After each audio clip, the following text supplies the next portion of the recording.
Hello friends, आप सभी का स्वागत है हमारी नई वीडियो में।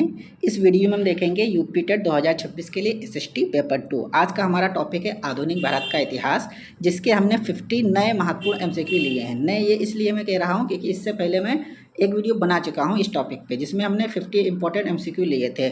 50 वो और 50 ये टोटल 100 क्वेश्चन हो जाएंगे आधुनिक भारत के इतिहास पे। अगर आपने वो वीडियो नहीं देखा है तो ऊपर आई बटन पर क्लिक करके आप देख सकते हैं।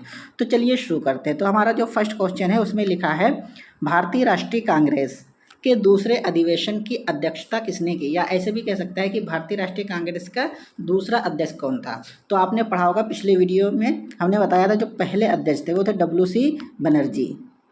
यहाँ पर पूछ रहा है दूसरा, तो दूसरे कौन थे? दादा भाई नौरोजी। तो इसका राइट आंसर क्या हो जाएगा? Option number B. अगर आपसे पूछा जाए तीसरे, तो तीसरे थे बदरुद्दीन तैयब जी।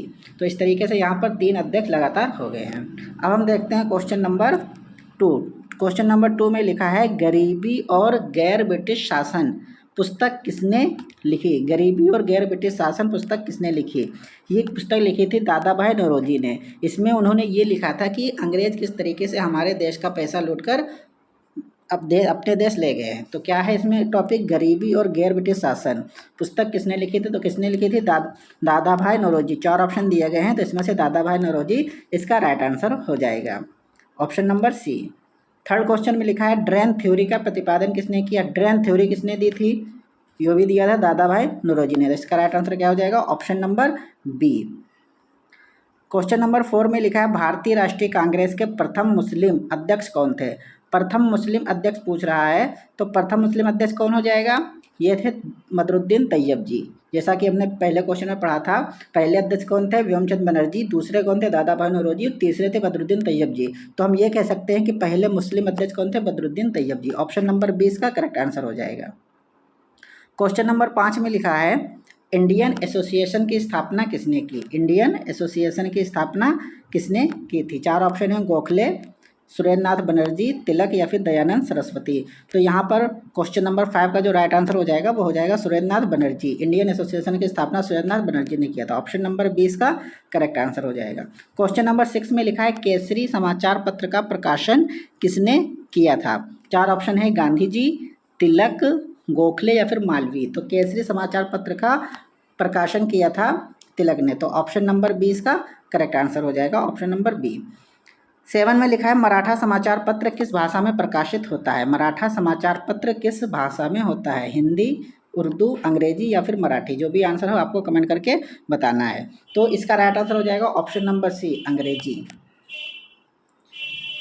क्वेश्चन नंबर 8 में लिखा है बंगाल विभाजन को किस वायसराय ने लागू किया था?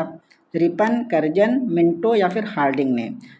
बंगाल विभाजन को किस वायसराय ने लागू किया था? 4 ऑप्शन दिए गए हैं, आपको आंसर कमेंट करके बताना है। तो इसका राइट आंसर क्या हो जाएगा? कर्जन। इसको कर्जन ने लागू किया था। ऑप्शन नंबर 20 का करेक्ट हो जाएगा। क्वेश्चन नंबर 9 में लिखा स्वदेशी आंदोलन का मुख्य उद्देश्य क्या था? विदेशी वस्तुओं का बहिष्कार करना, कर ना देना, पृथक निर्वाचन या शिक्षा में सुधार। तो स्वदेशी आंदोलन का मुख्य उद्देश्य क्या था? विदेशी वस्तुओं का बहिष्कार करना। तो ऑप्शन नंबर ए इसका करेक्ट हो जाएगा। क्वेश्चन नंबर 10 में लिखा लाल बाल पाल में लाल कौन थे? लाल बाल पाल, तो इसमें लाल कौन थे? लाला हरदयाल, लाला राजपत राय, लाल बहादुर शास्त्री या फिर लाला जी। तो लाल बाल पाल में लाल जो शब्द है ये लाला राजपत राय के लिए है, लाल बाल पाल। तो ऑप्शन नंबर 20 का करेक्ट हो जाएगा। 11 में लिखा है मुस्लिम लीग की स्थापना कहाँ हुई थी? मुस्लिम लीग की स्थापना कहाँ हुई थी? ये ढाका में हुई थी। ऑप्शन नंबर सी इसका करेक्ट आंसर हो जाएगा, जो इस समय बांग्लादेश की राजधानी है। 12 नंबर क्वेश्चन में लिखा है मार्ले मिंटो सुधार किस वर्ष लागू हुआ था? तो मार्ले मिंटो सुधार ये कब हुआ था? सन 1909 में हुआ था। ऑप्शन नंबर 20 का करेक्ट हो जाएगा। 13 में लिखा है भारत में पृथक निर्वाचन प्रणाली पहली बार किस अधिनियम द्वारा शुरू हुई थी? भारत में पृथक निर्वाचन प्रणाली पहली बार किस अधिनियम द्वारा शुरू हुई थी? आंसर अगर आपको आ रहा तो आप कमेंट करके बताइए। तो इसका राइट आंसर हो जाएगा सन 1909 अधिनियम। ऑप्शन नंबर 20 का करेक्ट आंसर हो जाएगा। 14 में लिखा है गदर पार्टी की स्थापना कहाँ हुई थी? लंदन, सिंगापुर, सैन फ्रांसिस्को या फिर टोक्यो? तो गदर पार्टी की जो स्थापना हुई थी वो सैन फ्रांसिस्को में हुई थी। ऑप्शन नंबर सी इसका करेक्ट आंसर हो जाएगा। 15 में लिखा है गदर पार्टी के प्रथम अध्यक्ष कौन थे? लाला हरदयाल, सोहन सिंह भकना, करतार सिंह सराभा या फिर रास बिहारी बोस? तो इसका राइट आंसर हो जाएगा सोहन सिंह भकना। गदर पार्टी के प्रथम अध्यक्ष कौन थे? Sohan Singh Bhakna. Option number B correct answer हो जाएगा। 16 में लिखा है कोमागाटा मारू घटना किस वर्ष हुई? 1912, 1914, 1916 या फिर 1918। तो ये हुई थी 1914 ईस्वी में। ऑप्शन नंबर बी इसका करेक्ट हो जाएगा, 1914। 17 में लिखा है गांधी जी को महात्मा की उपाधि किसने दी थी? नेहरू, गोखले, रविन्द्रनाथ टैगोर या फिर तिलक। तो महात्मा की उपाधि किसने की थी? रविन्द्रनाथ टैगोर ने दी थी। ऑप्शन नंबर सी इसका करेक्ट आंसर हो जाएगा। 18 में लिखा है अहमदाबाद मिल मजदूर आंदोलन किस वर्ष हुआ? 1917, 1918, 1919 या फिर 1920। तो इसका राइट आंसर हो जाएगा सन 1918। ऑप्शन नंबर बी इसका करेक्ट आंसर हो जाएगा। खेड़ा सत्याग्रह किस राज्य में हुआ था? महाराष्ट्र, गुजरात, बिहार या फिर पंजाब। तो खेड़ा सत्याग्रह कहाँ हुआ था? ये गुजरात में हुआ था। ऑप्शन नंबर बी इसका करेक्ट आंसर होगा। खिलाफत आंदोलन किससे संबंधित था? खिलाफत आंदोलन जब इंडिया में हुआ था आज़ादी के समय किससे संबंधित था? तुर्की खलीफा से, अफगानिस्तान से, ईरान या मिस्र। ये तुर्की के खलीफा से संबंधित था। तो ऑप्शन नंबर ए इसका करेक्ट आंसर हो जाएगा। 21 में लिखा है खिलाफत आंदोलन के प्रमुख नेता कौन थे? अली बंधु। इसके प्रमुख नेता कौन थे? अली बंधु। ऑप्शन नंबर ए करेक्ट होगा। 22 में लिखा है चौरी चौरा घटना किस राज्य में हुई थी? चौरी चौरा ये हमारे गोरखपुर के पास पड़ता है। गोरखपुर क्या है? हमारे यूपी में है, Uttar Pradesh. Option number B correct हो जाएगा। 23 में लिखा है स्वराज पार्टी की स्थापना किस वर्ष हुई? 1921, 1922, 1923 या फिर 1924। स्वराज पार्टी की स्थापना कब हुई थी? ये हुई थी सन 1923 ईस्वी में। ऑप्शन नंबर सी इसका करेक्ट आंसर हो जाएगा, सन 1923। 24 में लिखा है हिंदुस्तान रिपब्लिकन एसोसिएशन HRA की स्थापना किसने की थी? राम प्रसाद बिस्मिल एवं साथियों ने, गांधी जी ने, बोस ने या तिलक ने। तो हिंदुस्तान रिपब्लिकन एसोसिएशन यानी कि HRA इसकी स्थापना की थी राम प्रसाद बिस्मिल और उनके साथियों ने की थी। ऑप्शन नंबर ए करेक्ट हो जाएगा। काकोरी कांड कब हुआ था? 1924, 1925, 1926 या फिर 1927। तो काकोरी कांड कब हुआ था? सन 1925 में हुआ था। ऑप्शन नंबर बी इसका करेक्ट आंसर हो जाएगा। अब हम देखते हैं क्वेश्चन नंबर 26। लिखा है साइमन कमीशन में कुल कितने सदस्य थे? साइमन कमीशन जो भारत आया था उसमें कुल कितने सदस्य थे? 5, 6, 7 या 8। तो इसमें कुल 7 सदस्य थे। ऑप्शन नंबर सी इसका करेक्ट आंसर हो जाएगा, 7। 27 में लिखा है नेहरू रिपोर्ट किस वर्ष प्रस्तुत की गई? 1927, 1928, 1930 या फिर 1929 में नेहरू रिपोर्ट किस वर्ष प्रस्तुत की गई थी? तो इसका राइट आंसर हो जाएगा ऑप्शन नंबर बी, सन 1928 में प्रस्तुत की गई थी। Option number B correct answer होगा। 28 में लिखा पूर्ण स्वराज प्रस्ताव किस अधिवेशन में पारित हुआ? पूर्ण स्वराज प्रस्ताव किस अधिवेशन में पारित हुआ था? कराची, लाहौर, मद्रास या फिर कलकत्ता। तो ध्यान रखना पूर्ण स्वराज की जब भी बात हो तो आपको क्या लगाना है? ये लाहौर। ऑप्शन नंबर 20 का करेक्ट आंसर हो जाएगा, लाहौर। दांडी यात्रा की कितनी दूरी थी? लगभग 4 ऑप्शन दिए गए हैं, 180, 240, 390 या फिर 500 किलोमीटर। तो दांडी यात्रा की जो दूरी थी ये थी लगभग 240 मील या 390 किलोमीटर, याद रखिएगा। ऑप्शन नंबर सी में दिया है 390, अप्रॉक्स है ये। तो ऑप्शन नंबर सी इसका करेक्ट हो जाएगा, 340 अप्रॉक्स में देखो दिया है यहाँ पर।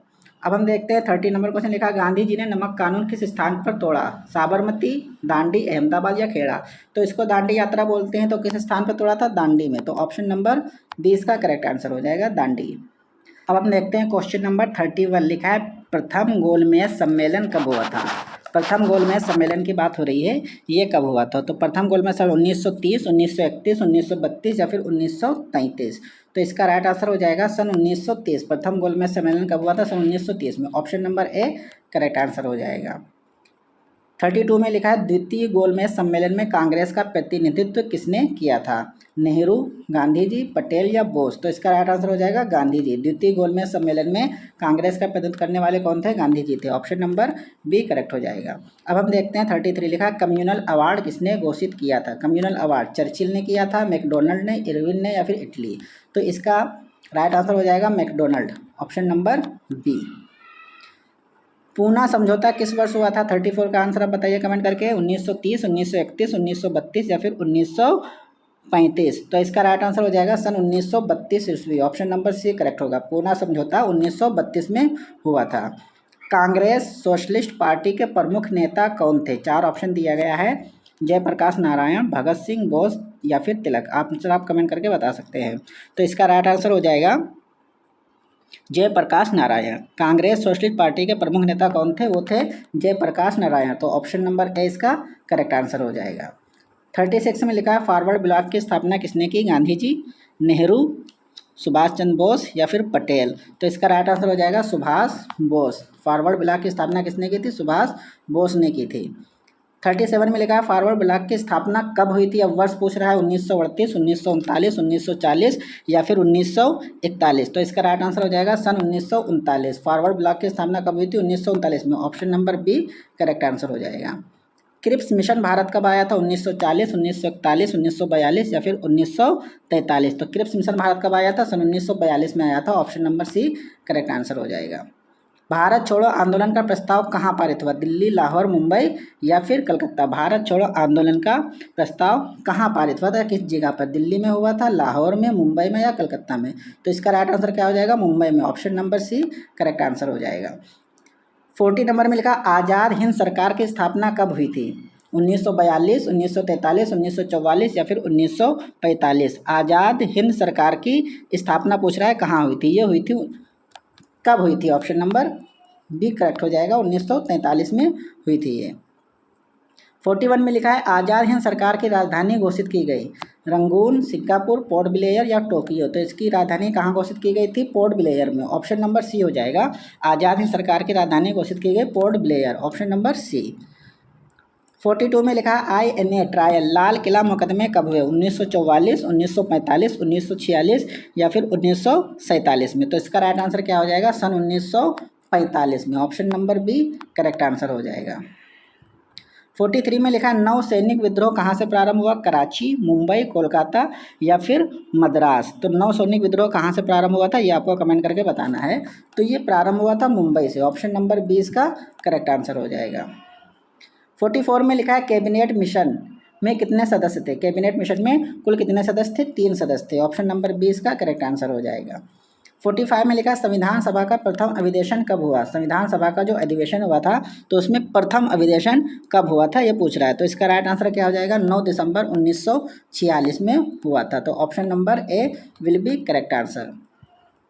46 में लिखा संविधान सभा के अस्थायी सदस्य कौन थे? अस्थायी की बात हो रही है तो सच्चिदानंद सिन्हा थे अस्थायी सदस्य। अगर स्थायी सदस्य पूछे तो आपको राजेंद्र प्रसाद लगाना है, लेकिन अस्थायी है तो यहाँ पर Sachchidanand Sinha. Option number C correct हो जाएगा।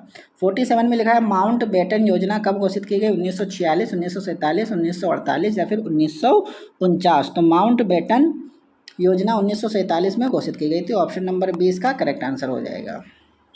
भारतीय स्वतंत्रता अधिनियम ब्रिटिश संसद द्वारा कब पारित किया गया है? 4 यहाँ पे ऑप्शन दिए गए हैं। जून 1947, जुलाई 1947, अगस्त 1947 या फिर सितंबर 1947। तो इसका राइट आंसर हो जाएगा जुलाई 1947। Option number B correct answer होगा। 49 में लिखा है स्वतंत्र भारत के प्रथम शिक्षा मंत्री कौन थे? भारत जब हमारा देश आज़ाद हुआ है तो सबसे पहले शिक्षा मंत्री थे Maulana Abul Kalam Azad. Option number B correct answer हो जाएगा। 50 नंबर क्वेश्चन में लिखा है जय हिंद का नारा किससे संबंधित है? भगत सिंह, गांधी जी, सुभाष चंद्र बोस या फिर नेहरू। तो जय हिंद का नारा किससे संबंधित है? ये सुभाष चंद्र बोस से संबंधित है। Option number C correct answer हो जाएगा। तो इस तरीके से यहाँ पर 50 क्वेश्चन कंप्लीट हो गए हैं। अगर आपको वीडियो अच्छी लगी तो लाइक कर दीजिएगा और हमारे चैनल को सब्सक्राइब जरूर कर दीजिएगा। Thank you.